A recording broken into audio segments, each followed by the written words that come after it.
ഉള്ള പണിയും പോയി വായി നോക്കി ഇരിക്കുമ്പോഴാണ് ഇങ്ങനെ സ്ക്രോൾ ചെയ്ത് വരുമ്പോഴത്തേനും ഇജാതി എഡിറ്റിങ് ഇജാതി പടം വരയ്ക്കലൊക്കെ കയറി വരുന്നുണ്ട്. അപ്പോൾ നമുക്ക് എന്താ ചെയ്തുകൂടാ, സ്ട്രെസ് റിലീഫ് എന്നൊക്കെ പറയുന്നുണ്ട്.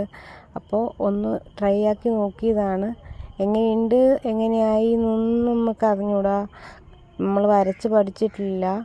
എന്നാലും നല്ല രസമുണ്ട് കേട്ടോ, വരച്ച് നോക്കിയാൽ നല്ല രസമുണ്ട്. ഇച്ചിരി കളർഫുള്ളൊക്കെ ആക്കി എല്ലാവരും ചെയ്യുന്നത് ബ്ലാക്ക് ആൻഡ് വൈറ്റ് ആയിട്ടാണ്.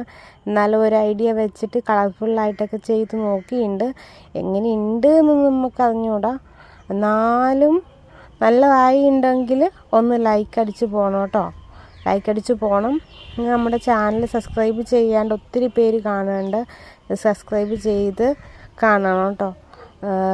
ചുമ്മാ അങ്ങോട്ട് സബ്സ്ക്രൈബ് ചെയ്ത് വിട്ടാൽ പോരെടോ, ഒരു ടച്ചിൻ്റെ കാര്യമല്ലേ ഉള്ളൂ.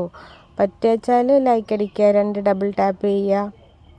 ഒരാൾക്കൊരു സഹായമാകുമെങ്കിൽ, നമ്മുടെ കൈ ഒന്ന് പ്രസ് ആവണ കൊണ്ടിട്ട് ഒരാൾക്കൊരു സഹായമാകുമെങ്കിൽ അതായിക്കോട്ടെ കരുതിയാൽ പോരെ.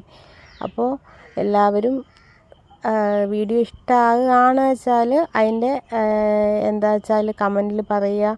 അതല്ല ഇനി ഇങ്ങനത്തെ ഇത് ട്രൈ ആക്കണം, നെഗറ്റീവ് കമൻറ്റ് പറയാൻ വേണ്ടിയിട്ട് മാത്രം വരും. എൻ്റെ പൊന്നു ചേച്ചി ജാതി സാധനം കൊണ്ട് ഇങ്ങോട്ട് വരില്ലേ, അങ്ങനത്തെ ആൾക്കാരോടല്ല, ജെന്യുവിനായിട്ട് കമൻറ്റ് പറയുന്നവരോട് പറയാണ്.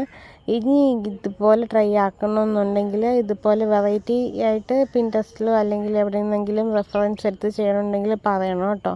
അപ്പോൾ ഇതാണ് നമ്മുടെ ഫൈനൽ റിസൾട്ട് വരുന്നത്. വെറൈറ്റി കളർ വെച്ച് ചെയ്ത് നോക്കിയതാണ്, എങ്ങനെയുണ്ട് പറയും.